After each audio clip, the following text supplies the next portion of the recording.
What if the secret to Japanese longevity wasn't in what they eat, but in how they wake up? Imagine a quiet village in southern Japan. Low houses, carefully tended gardens, the sound of birds at dawn. There, between silent mountains and gentle breezes, live some of the longest living people in the world. Centenarians who didn't just survive time, they flourish with it. And what stands out is not only what they eat or how they live, but how they begin their day. In the West, waking up is often abrupt. The alarm sounds, and the body jumps out of bed as if launched. There is rush. There is tension. From the very first minute of the day, we activate our alert system, put our bodies into urgency mode, and begin the day under pressure. This rhythm, repeated for years, wears us down more than we realize. But in Japan, especially among the elders of Okinawa and Yamagata, waking up is a ritual. There is no rush. There is presence. There is respect for the body that is waking, as if it were a temple to be opened with reverence. These Japanese centenarians treat morning as the sacred beginning of something important, the continuity of life. Dr. Shigeaki Hinohara, the Japanese physician who lived to be 105 and continued treating patients until the end of his life, used to say that how we wake determines the emotional and physiological tone of our day. According to him, the first actions of the morning are like the first brushstrokes on a painting. They define either harmony or chaos. And he was right. Today, science confirms that how we wake up affects our nervous, digestive, and even immune systems. Cortisol, the stress hormone, is naturally elevated in the morning. If we add haste, noise, intense light, and disconnection, we strain our bodies even more. And over time, we pay the price. On the other hand, when we wake with gentleness, with small rituals involving bodily awareness, hydration, and soft movement, something shifts. The body feels safe. The mind finds direction. And the day begins in a state of balance that, little by little, builds true health. In this video, you will discover the 3 simple and quiet steps the Japanese follow upon waking, habits as natural to them as brushing their teeth. Small practices that, when done consistently, awaken the body with respect, clarity, and vitality. You don't need to live in Japan to follow these steps. All you need is intention, a few extra minutes in the morning, and a desire to live with more lightness. And maybe, by adopting them, you won't just wake up your body, but awaken a new way of living. In the heart of traditional Japanese culture, there's an unspoken understanding. The body is sacred when it wakes. It is not a machine to be turned on, but a living system that needs time to return from the silence of sleep. Among Japan's centenarians, the act of waking is not rushed, nor is it casual. It is approached with reverence, a transition from the world of dreams to the world of presence. The first step they follow is incredibly simple, yet deeply transformative. They don't jump out of bed. They pause. They allow their body to awaken gradually, as if inviting each part of themselves back into movement. This pause, often lasting just 1 or 2 minutes, changes everything. Physiologically, it makes perfect sense. When we wake, our blood pressure is still adjusting. Our balance, vision, and heart rhythm need time to stabilize. Sudden movements, like quickly standing up or rushing into activity, can trigger dizziness, heart strain, and over time, wear down the nervous system. But a gentle awakening soothes the heart and reorients the mind. It's like warming up a musical instrument before playing a song. In many Okinawan households, elders open their eyes and remain still. They observe their breath. Some stretch their fingers, rotate their ankles, or softly move their neck from side to side. It's not exercise. It's a greeting to the body, a ritual of returning. Others recite a silent word of gratitude, a rigatsu, not for anything in particular, just for waking up, just for being here. This simple act activates the parasympathetic nervous system, the part of our body that governs rest, healing, and calm. In contrast, the Western pattern of hitting the snooze button, feeling guilt, and rushing into a shower triggers the sympathetic response, fight or flight. Over time, this pattern creates chronic tension. But the Japanese way nurtures safety.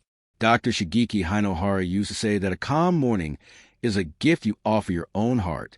He believed that emotional resilience started not in therapy, but in how we treat our body when it's most vulnerable, between sleep and wakefulness. His own morning routine began with a few minutes of silent stillness, hands over the abdomen, feeling his breath. From a scientific perspective, this also helps regulate cortisol, the hormone that spikes in the early morning. By easing into the day, cortisol levels stay within healthy ranges, reducing inflammation and supporting immune balance. But more than science, there's poetry here. In Japanese tradition, the morning is viewed as the most sacred part of the day. It's when the world is quiet, when light first touches the paper walls of the house, and when the soul is closest to its source. Rushing through this moment is like skipping the first pages of a book. We miss the foundation of the story. So, what can you do, starting tomorrow? When you open your eyes, stay still. Feel the mattress beneath you. Let your breath flow without changing it. Gently move your hands and feet. Perhaps bring a soft smile to your face. And most importantly, do nothing for a moment. Just exist. Just be. You may find that this small pause becomes your anchor, that instead of beginning your day in tension, you begin in trust. And that, over time, this shift changes not only your mornings, but the quality of your entire life. In traditional Japanese households, one of the first acts after waking is not reaching for coffee, not checking the phone, but simply drinking a small cup of warm water. It may seem ordinary, but in this simplicity lies one of the most profound health rituals of the Japanese morning, a practice repeated not out of trend, but out of reverence for how the body begins its day. This ritual is called Asa no Yu, literally, morning water. It's warm, not hot, just above body temperature. And its purpose is not to quench thirst, but to awaken the internal organs with gentleness. In Japan's older generations, especially in Okinawa, the first glass of the day is treated like a ceremony. Some prepare the night before, placing it in a ceramic cup near the kitchen window, allowing the air to settle into it. Others heat fresh water in a kettle, let it cool slightly, and sip it slowly while facing the morning light. There is no urgency, no additives, just water, warm and clean. Why warm water? Modern physiology gives us a clear answer. After hours of sleep, the body is mildly dehydrated. Circulation is slower, digestion is at rest, and lymphatic flow needs support. Warm water acts as a gentle internal bath, rehydrating tissues, stimulating the intestines, and waking the digestive system without shocking it. Cold water, though common in the West, contracts the stomach and can hinder early digestion. Warm water, by contrast, soothes the gut, supports peristalsis, the natural movement of the intestines, and signals the liver and kidneys that it's time to begin the day's cleansing cycle. Some elders enhance their water with a drop of fresh lemon juice, a slice of ginger, or a teaspoon of barley tea. But many prefer it plain, honoring the minimalist principle that less is often more. As one Okinawan grandmother once said, if the water is honest, it doesn't need anything else. Dr. Hinohara often recommended this habit to his patients, particularly the elderly and those with digestive issues. He believed that the first drink of the day should not be stimulating, but stabilizing. Let the body return to rhythm before you ask it to perform, he said. In Buddhist temples across Japan, monks begin their day with warm water before meditation. It is considered a form of purification, not just physically, but mentally. To drink water with intention in silence is to recognize the sacredness of life itself. Even the act of holding the cup becomes meditative. The warmth in the hands, the steam rising, the pause before the first sip, all part of a ritual that grounds the spirit. And this practice isn't limited to those who live in temples or in traditional villages. You can do it anywhere, in a modern kitchen, a city apartment, or a quiet country home. All you need is a cup, a few minutes of stillness, and a decision to begin your day with kindness toward your body. Try it tomorrow morning. Before food, before screens, before stimulation, drink a small cup of warm water. Sit if you can. Don't rush it. Let it enter your system like the sun enters the sky, slowly, steadily, and with purpose. You may be surprised by what happens. Your digestion may feel smoother, your thoughts clearer, your body lighter. And more than that, you'll begin the day by giving something to yourself. Presence. In the Japanese philosophy of health, it is not grand gestures that create longevity. It is the daily, silent, repeated acts of care. And drinking warm water at dawn may be the simplest and most powerful of them all. In the soft mornings of rural Japan, long before the world becomes noisy, there is a quiet ritual that many elders follow without even calling a practice. It doesn't involve machines or gyms. There's no performance, no rush, just a slow unfolding of the body, like a flower opening to the light. This is the third step of the Japanese morning, gentle movement. To the Western eye, it may look like simple stretching or light walking. But in Japanese tradition, this early movement carries a deeper meaning. It is a way of reconnecting with life force, what some traditions call ki, or vital energy. It's not about burning calories. It's about activating the current that flows through the entire body. One of the most enduring symbols of this is radio taiso, a daily sequence of slow, rhythmic movements broadcast over Japanese radio since the 1920s. Every morning, across parks, schools, offices, and even elderly care homes, people of all ages move in unison to its familiar music. The movements are modest, raising arms, twisting the waist, bending forward, rotating shoulders.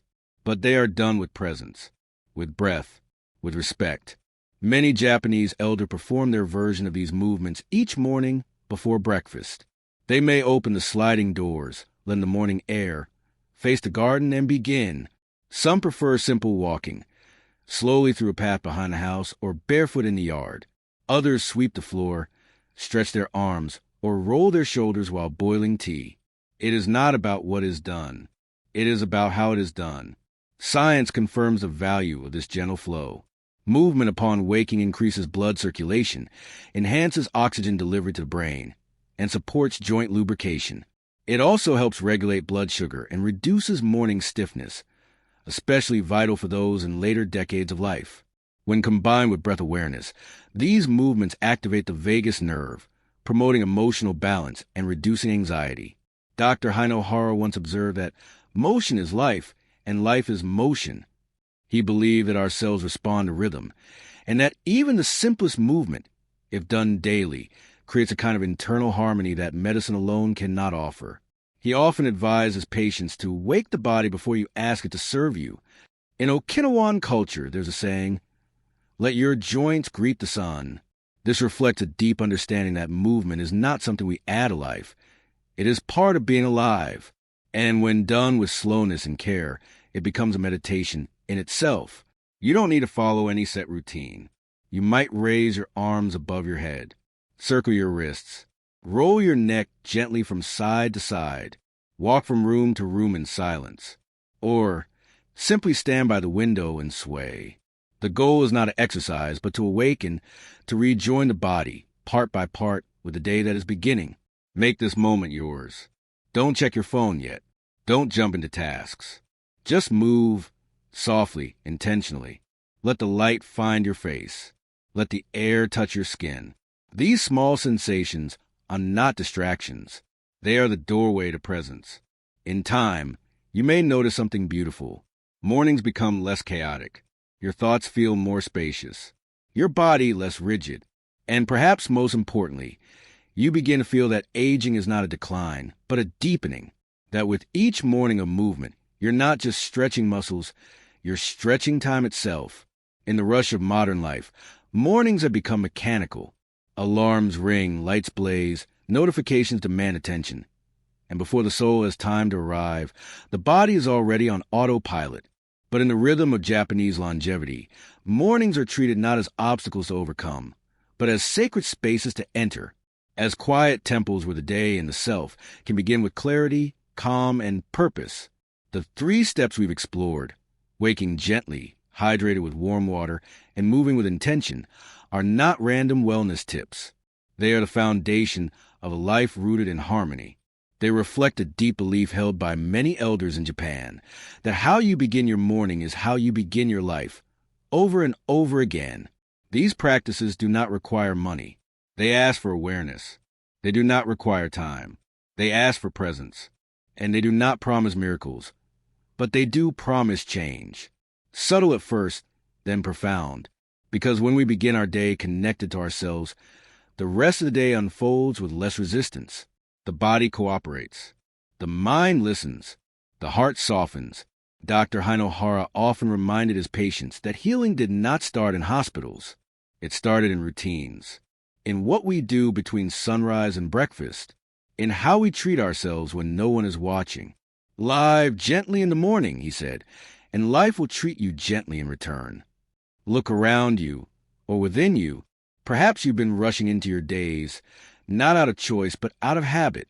Perhaps your body has been asking for a different beginning, a slower, kinder, more conscious one. You don't need to change everything. Start with one small act tomorrow. Maybe you'll sit on the edge of your bed for a few extra breaths. Maybe you'll sip warm water in silence. Maybe you'll stretch your arms toward the ceiling and feel the weight of sleep fall away. One step is enough. From there, the next one becomes easier. Then one morning, you'll realize your life feels different, and it began with the way you woke up. Let your morning become your medicine. Let it become your anchor. Let it become your return to what matters. And if this message resonated with you, if something inside you softened, paused, or felt inspired, then I invite you to take the next step. Subscribe to our channel for more timeless lessons from the wisdom of Japanese longevity. Comment below which of these morning steps will you try first. And most importantly, watch our next video, where we'll explore a Japanese nighttime ritual that resets the mind, so you can sleep like the elders of Okinawa. Until then, may your mornings be quiet, your breath steady in your life, long and